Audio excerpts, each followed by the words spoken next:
ಮೊನ್ನೆ ಸಂಜೆ 7:30ಕ್ಕೆ ಪ್ರಸಾರವಾಗುವ ಎಕ್ಸ್ರೇ ಕಾರ್ಯಕ್ರಮದಲ್ಲಿ ಕರಿಬಸಮ್ಮ ಅವರ ಜೀವನ ಯಾನದ ಬಗ್ಗೆ ವಿಶೇಷ ವರದಿಯನ್ನ ನಿಮ್ಮ ಮುಂದೆ ಇಟ್ಟಿದ್ವಿ. ಯಾರೆಲ್ಲ ಕಾರ್ಯಕ್ರಮವನ್ನ ಮಿಸ್ ಮಾಡ್ಕೊಂಡಿದ್ರಿ, ಬರೋಬ್ಬರಿ 24 ವರ್ಷಗಳ ಸುದೀರ್ಘ ಹೋರಾಟಕ್ಕೆ ಇದೀಗ ಜಯ ಸಿಕ್ಕಿದೆ. ಕರಿಬಸಮ್ಮ ಅವರು ದಯಾಮರಣಕ್ಕೋಸ್ಕರ ಅರ್ಜಿಯನ್ನ ಸಲ್ಲಿಸಿದ್ರು. ಸುಪ್ರೀಂ ಕೋರ್ಟ್ನವರೆಗೂ ಕೂಡ ಹೋರಾಟವನ್ನ ನಡೆಸಿ ಇದೀಗ ರಾಜ್ಯ ಸರ್ಕಾರ, ಸುಪ್ರೀಂ ಕೋರ್ಟ್ನ ನಂತರದಲ್ಲಿ ರಾಜ್ಯ ಸರ್ಕಾರದಿಂದ ದಯಾಮರಣಕ್ಕೆ ಅಸ್ತು ಸಿಕ್ಕಿದೆ. ಸ್ಲಿಪ್ ಡಿಸ್ಕ್ ಸಮಸ್ಯೆಯಿಂದ ಬಳಲ್ತಾ ಇದ್ರು, ಪ್ರತಿನಿತ್ಯ ನರಕ ಯಾತನೆ. ಹೀಗಾಗಿ ಘನತೆ ವೆತ್ತ ಗೌರವಯುತವಾದ ಸಾವನ್ನ ಬಯಸಿ ಕರಿಬಸಮ್ಮ ಅವರು ಕಾನೂನಾತ್ಮಕ ಹೋರಾಟವನ್ನ ನಡೆಸಿದ್ರು. 2018ರಲ್ಲಿ ಸುಪ್ರೀಂ ಕೋರ್ಟ್ನಿಂದ ದಯಾಮರಣಕ್ಕೆ ಆದೇಶ ವ್ಯಕ್ತವಾಗುತ್ತೆ. ಆದರೆ ರಾಜ್ಯ ಸರ್ಕಾರಗಳು ಕೂಡ ತೀರ್ಮಾನವನ್ನ ಕೈಗೊಳ್ಳಬೇಕು. ಕೋರ್ಟ್ನ ಆದೇಶವಿದ್ರೂ ಕೂಡ ರಾಜ್ಯ ಸರ್ಕಾರ ಅನುಮತಿಯನ್ನ ನೀಡಬೇಕಾಗತ್ತೆ. ಇದೀಗ ರಾಜ್ಯ ಸರ್ಕಾರದಿಂದ ದಯಾಮರಣಕ್ಕೆ ಅನುಮತಿ ಸಿಕ್ಕಿದೆ.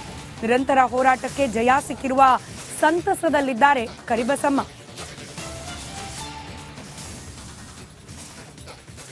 ಈ ಬಗ್ಗೆ ಮಾತನಾಡಲಿಕ್ಕೆ ಖುದ್ದು ಕರಿಬಸಮ್ಮ ಅವರು ನಮ್ಮ ಜೊತೆ ನೇರ ಸಂಪರ್ಕದಲ್ಲಿದ್ದಾರೆ. ಅಮ್ಮ, ಅಭಿನಂದನೆ ತಿಳಿಸ್ಬೇಕಾ ಅಥವಾ ದುಃಖ ವ್ಯಕ್ತಪಡಿಸ್ಬೇಕಾ ಗೊತ್ತಿಲ್ಲ, ಆದ್ರೆ ನಿಮ್ಮ ಸುದೀರ್ಘ ಹೋರಾಟ, ಆ ಹೋರಾಟಕ್ಕಂತೂ ಜಯ ಸಿಕ್ಕಿದೆ. ಒಂದು ಘನತೆವೆತ್ತ ಸಾವಿಗಾಗಿ ನಡೆಸಿದ ಹೋರಾಟ ಬಹಳ ವಿರಳ. ನಮ್ಮ ರಾಜ್ಯದಲ್ಲಿ ಇಂಥ ಹೋರಾಟವನ್ನ ಗಮನಿಸ್ಲಿಕ್ಕೆ ಸಿಗ್ಲಿಕ್ಕೆ ನಮ್ಮ ವೀಕ್ಷಕರಿಗೆ ಏನ್ ಹೇಳ್ತೀರಿ ನಿಮ್ಮ ಬಗ್ಗೆ, ನಿಮ್ಮ ಈ ಹೋರಾಟದ ಬಗ್ಗೆ?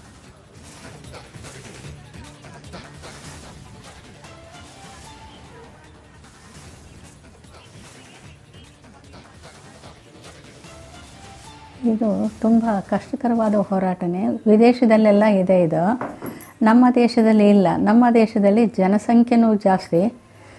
ಇದು ನಮ್ಮ ದೇಶಕ್ಕೆ ಬರಬೇಕು ಅನ್ನೋ ಒಂದು, ನನಗೆ ಹುಷಾರಿಲ್ದಾಗ ಅದು ಎದೆ ಮೇಲೆ ತಟ್ಟೆ ಇಟ್ಕೊಂಡು ಊಟ ಮಾಡ್ತಾಯಿದ್ದೆ ಸ್ಲಿಪ್ ಡಿಸ್ಕ್ನಿಂದ. ಆಗ ಇದು ನನಗೆ ಮನಸ್ಸಿಗೆ ಬಂತು, ವಿದೇಶದಲ್ಲಿದೆ, ನಮ್ಮ ದೇಶಕ್ಕೆ ಯಾಕೆ ಇದು ಬರಬಾರ್ದು ಅಂದ್ಬಿಟ್ಟು ಸತತವಾಗಿ 24 ವರ್ಷಗಳಿಂದನೂ ಹೋರಾಟ ಮಾಡ್ತಾನೇ ಇದ್ದೆ. ಈಗ ಅದು ಫಲ ಸಿಕ್ಕಿದೆ. ತುಂಬ ಖುಷಿಯಾದ ಸಂತೋಷ.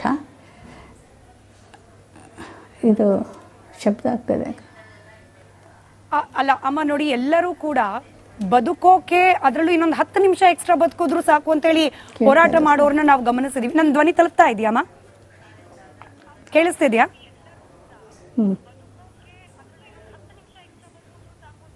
ಕೇಳಿಸ್ತಿದೆ ಅಲ್ಲಮ್ಮ? ಕೇಳ್ತಾ ಇದೆ ಅಮ್ಮ, ಕೇಳ್ತಾ ಇದೆ. ಪ್ರತಿಯೊಬ್ಬರು ಕೂಡ ಬದುಕಿಗಾಗಿ ಹೋರಾಟ ಮಾಡೋದನ್ನ ಗಮನಿಸಿರ್ತೀವಿ. ಬೇರೆ ಬೇರೆ ರೀತಿಯ ಕಷ್ಟವನ್ನ ಅನುಭವಿಸೋದು ನೋಡಿರ್ತೀವಿ.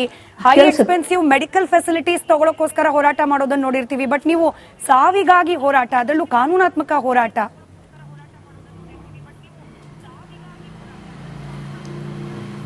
ಯಾಕೆ ಅಂದರೆ ನಮ್ಮ ದೇಶದಲ್ಲಿ ಬಡವರು ಜಾಸ್ತಿ, ತುಂಬ ಬಡವರು ಇದ್ದಾರೆ. ಕೋಟ್ಯಾನುಕೋಟಿ ಬಡವರಿಗೋಸ್ಕರನೇ ಈ ಹೋರಾಟ ನಾನು ಮಾಡಿದ್ದು. ಹಣಬಲ ಜನಬಲ ಇಲ್ಲದೆ ಏನಪ್ಪ ಡಿಸ್ಟರ್ಬೆನ್ಸ್? ನೀವು ಮಾತಾಡ್ತಾ ಇರೋದು ಕೇಳಿಸ್ತಾ ಇದೆ, ನೀವು ಮಾತಾಡಿ.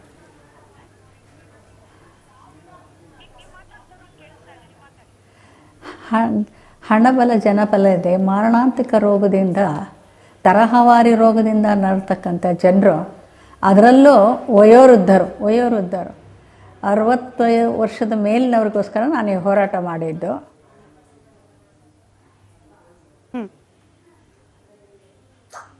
ಹೌದು,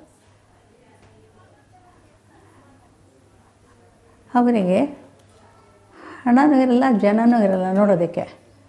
ಮಾರಣಾಂತಿಕರು ನರಳಿ ಮಲಮೂತ್ರದಲ್ಲಿ ಹೊರಳಾಡ್ತಾರೆ, ಅನೇಕ ಕಷ್ಟಗಳನ್ನು ಅನುಭವಿಸಿ. ಅಂಥವರಿಗೋಸ್ಕರ ಈ ಹೋರಾಟವನ್ನು ನಾನು ಮಾಡ್ತಾ ಇದ್ದಿದ್ದು. ಈಗ ಸರ್ಕಾರ ಅದನ್ನು ಎಲ್ಲ ರೀತಿಯಿಂದ ಪರಿಶೀಲಿಸಿ ಈಗ ಸರ್ಕಾರ ಕೊಟ್ಟಿದೆ. ತುಂಬ ಸಂತೋಷ. 9/3/18ರಲ್ಲಿ ಸುಪ್ರೀಂ ಕೋರ್ಟು ಇದನ್ನು ಜಾರಿಗೆ ತಂತು.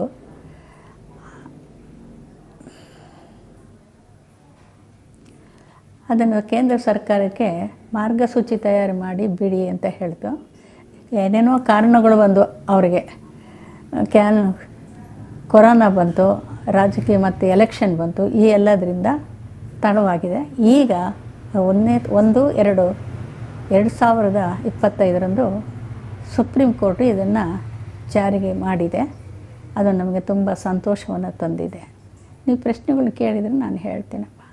ಅಮ್ಮ, ನಿಮ್ಮ ಹಿನ್ನೆಲೆ ಬಗ್ಗೆ ಅನೇಕರಿಗೆ ನಮ್ಮ ವಾಹಿನಿ ಮೂಲಕ ತಿಳಿದುಕೊಳ್ಳೋ ಕುತೂಹಲ ಕೂಡ ಇರುತ್ತೆ. ಯಾಕೆ ದಯಾಮರಣ ಬೇಕು ಅಂತ ಯಾಕೆ ಇಚ್ಛಿಸಿದ್ರು, ಏನಾಗಿತ್ತು ಜೀವನದಲ್ಲಿ, ಕುಟುಂಬಸ್ಥರು ಯಾರು ಇರ್ಲಿಲ್ವಾ, ಮರಣವೇ ಬೇಕು ಅಂತ ಬಯಸಿದ್ ಯಾಕೆ ತಾವು, ಇದ್ರ ಬಗ್ಗೆ ಹೇಳ್ಬೋದಾ, ತಮ್ಮ ಕಥೆ, ಜೀವನದ ಕಥೆಯನ್ನು ಹೇಳ್ಬಹುದಾ ಅಂತ?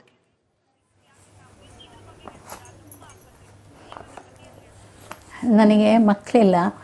ಈ ಹೋರಾಟಕ್ಕೆ ನಿಂತಾಗ ನನ್ನ ಬಂಧು ಬಳಗ ಎಲ್ಲರೂ ಕೂಡ ಇದು ಸರ್ಕಾರಕ್ಕೆ ವಿರುದ್ಧವಾದ ಹೋರಾಟ ನೀನು ಮಾಡ್ತಾ ಇದೆಯಾ, ಅಕಸ್ಮಾತ್ ನಿನ್ನನ್ನು ಜೈಲಿಗೆ ಹಾಕಿದರೆ ಎಷ್ಟು ಇದಾಗ್ತದೆ, ನಮಗೆ ಅವಮರ್ಯಾದಾಗುತ್ತೆ, ಈ ಕಾನೂನು ಬಿಟ್ಟುಬಿಡು, ಹೋರಾಟ ಬಿಟ್ಟುಬಿಡು ಅಂತ ಹೇಳಿ ಎಲ್ಲ ಹೇಳಿದರು. ನಾನೇನು ಮಾಡಿದೆ, ನೀವು ಬೇಡ, ನಿಮ್ಮ ಮಾತುಗಳು ಬೇಡ ಎಂದು ಆಶ್ರಮವನ್ನು ಸೇರಿ ಆಶ್ರಮದಲ್ಲೇ ಇದ್ದು ಈ ಹೋರಾಟವನ್ನು ಮುಂದುವರಿಸಿದೆ ನಾನು ಇಷ್ಟು ವರ್ಷಗಳ ಕಾಲ. ಈ ಹೋರಾಟಕ್ಕೆ ಕೆಲವರು ದುಡ್ಡು ಹಣ ಕೊಡೋಕ್ಕೆ ಬಂದರು, ನಮ್ಮದು ಒಂದು ಸೇವೆ ತಗೊಳ್ಳಿ ಅಂತ. ಆದರೆ ನಾನು ಯಾರಿಂದನೂ ಹಣ ತಗೊಳ್ಳೇ ಇಲ್ಲ. ಈ ಹೋರಾಟಕ್ಕೋಸ್ಕರ ನನ್ನದೊಂದು ಮನೆ ಇತ್ತು, ಆ ಮನೆಯನ್ನು ಮಾರಿ ನಾನು ಈ ಹೋರಾಟಕ್ಕೆ ನಿಂತೆ. ಆ ಮನೆ ಮಾರಿದ ಹಣದಲ್ಲಿ 6 ಲಕ್ಷ ರೂಪಾಯಿಯನ್ನು BSF ಗಡಿಕಾಯ ಯೋಧರ ನಿಧಿಗಾಗಿ ಅದನ್ನು ಹಾಗೆ ಮೀಸಲಿಟ್ಟಿದ್ದೇನೆ. ಇಷ್ಟರಲ್ಲೇ ಅದನ್ನು ಕಳಿಸ್ಬೇಕಂತ ಮಾಡಿದೆ. ಒಂದು ರೌಂಡ್ ಫಿಗರ್ 10 ಲಕ್ಷ ಹಣವನ್ನು ಕಳಿಸ್ಬೇಕು ಅಂತ ಹೇಳಿ ವ್ಯವಸ್ಥೆಯಲ್ಲಿ ಇದ್ದೀನಿ ಈಗ. ಮುಂದಿಂದ ಅದರಲ್ಲೂ ಸಿಕ್ಕಿರುವ ಹಣವನ್ನ ಯೋಧರಿಗೆ ಕೊಡಬೇಕು ಅಂದ್ರೆ ನಿಮಗಿಂತ ದೊಡ್ಡ ಸ್ಫೂರ್ತಿ ಯಾರಿದ್ದಾರೆ ಗೊತ್ತಿಲ್ಲ ಅಮ್ಮ. ಬಟ್ ಈಗ ಜನ ನೋಡ್ತಿರೋರ್ನ, ಈ ಟಿವಿ ಕಾರ್ಯಕ್ರಮದಲ್ಲಿ ನಿಮ್ಮನ್ನ ಗಮನಿಸ್ತಿರೋರ್ಗೆ ಒಂದು ಅನುಮಾನ ಆಗ್ಬೋದು, ಚೆನ್ನಾಗೇ ಇದ್ದಾರೆ, ಗಟ್ಮುಟ್ಟ ಕಾಣಿಸ್ತಿದ್ದಾರೆ, ಮಾತಾಡ್ತಿದ್ದಾರೆ, ಆದ್ರೂ ಯಾಕೆ ಸಾವನ್ ಬಯಸ್ತಿದ್ದಾರೆ, ಆರೋಗ್ಯದಲ್ಲಿ ಅಂಥದ್ದೇನಾಗಿತ್ತು ಅನ್ನೋ ಅನುಮಾನ ಇರುತ್ತೆ. ಏನಾಗಿತ್ತು ಎಕ್ಸಾಕ್ಟ್ಲಿ, ನಿಮ್ಮ ಆರೋಗ್ಯದಲ್ಲಿ ಏನ್ ಸಮಸ್ಯೆ ಇತ್ತು ಅದನ್ನ ವಿವರಿಸಬಹುದಾ, ಚಿಕಿತ್ಸೆ ಸಾಧ್ಯವೇ ಇರ್ಲಿಲ್ವಾ, ಹೇಗೆ ಅಂತ? ಹಾಂ, ನನಗೆ ಶುಗರ್ ಇದೆ, ಕ್ಯಾನ್ಸರ್. ಆ ಕ್ಯಾನ್ಸರ್ ಆಪ್ರೇಷನ್ ಆಯಿತು, ಎಲ್ಲ ಆಯಿತು. ಆದರೆ ಈಗ ಮತ್ತೆ ಅದರದ್ದು ಸಿಮ್ಟಮ್ಸ್ ಕಾಣ್ತಾ ಇದೆ. ಡಾಕ್ಟ್ರ್ ಹತ್ರ ಹೋಗಿ ತೋರಿಸಿದೆ. ಅವರು MRI, ಆ ಸ್ಕ್ಯಾನ್, ಈ ಸ್ಕ್ಯಾನ್ ಎಲ್ಲ ಮಾಡಿಸ್ಬೇಕಂದ್ರೆ ನನಗೆ 85 ವರ್ಷ. ಈ ಇಳಿ ವಯಸ್ಸಿನಲ್ಲಿ ಅದನ್ನು ಹೋಗಿ ಅವರು ಅದನ್ನು ಮಾಡಿಸ್ಕೊಂಡು ಮಟ್ಕೊಂಡು ಆಪ್ರೇಷನ್ ಅಂದರೆ ನನಗಾಗಲಿಲ್ಲ. ಆದ್ದರಿಂದ ಡಾಕ್ಟ್ರ್ ಹತ್ರ ಹೋಗೋದು ಬಿಟ್ಬಿಟ್ಟೆ ನಾನು. ಈಗ ನನಗೆ ಸಾವು ಬೇಕಾಗಿದೆ, ಇಷ್ಟು ನರಳಬೇಕು.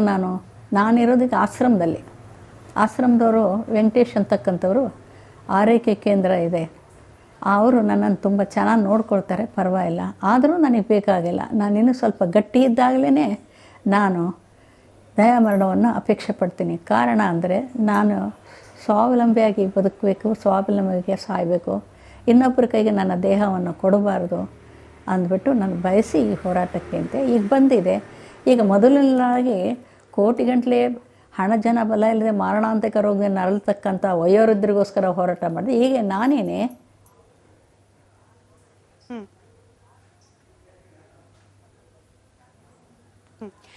ಅಮ್ಮ ನೋಡಿ, ಇವಾಗ ದಯಾಮರಣದ ಬಗ್ಗೆ ಅನೇಕರಿಗೆ ಅನುಮಾನ ಇರುತ್ತೆ.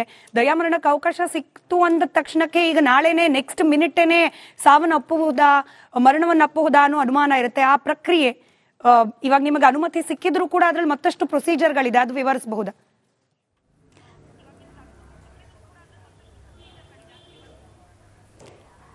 ಈಗ ಸರ್ಕಾರ ಏನು ಹೇಳುತ್ತೆ ಅಂದರೆ, ಅಂಥ ಒಂದು ಸ್ಥಿತಿನಲ್ಲಿದ್ದಾಗ ಬದುಕೋದೇ ಸಾಧ್ಯ ಇಲ್ಲ ಅಂತ ಹೇಳಿ ಡಾಕ್ಟ್ರುಗಳು ಹೇಳಿದಾಗ ಆ ಜೀವನ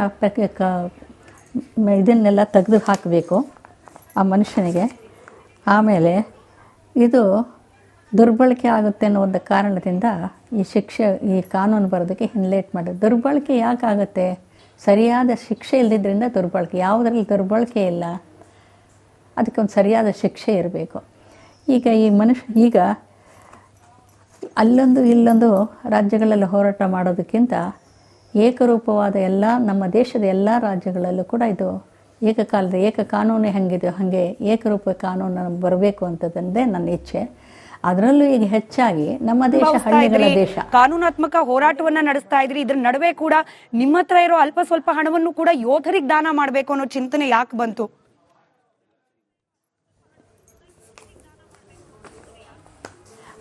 ನನಗೆ ತುಂಬ ದಿವಸದಿಂದ, ಸುಮಾರು ವರ್ಷಗಳಿಂದ ಇವಾಗ ಟಿ ವಿ ಏನೂ ಇರಲಿಲ್ಲ ಆ ಕಾಲದಲ್ಲಿ. ಮಧ್ಯಾಹ್ನದ ಹೊತ್ತು 3 ಗಂಟೆಯಲ್ಲಿ ರೇಡಿಯೋ ಕಾರ್ಯಕ್ರಮಗಳನ್ನು ಕೇಳ್ತಿದ್ದೆ.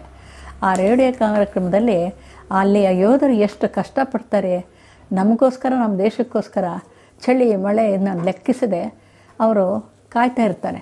ಆಮೇಲೆ ಅವ್ರ ಮನೆ, ತಂದೆ ತಾಯಿ, ಹೆಂಡತಿ ಮಕ್ಕಳನ್ನೆಲ್ಲ ಬಿಟ್ಟು ಗಡಿ ಕಾಯ್ತಿರ್ತಾರೆ.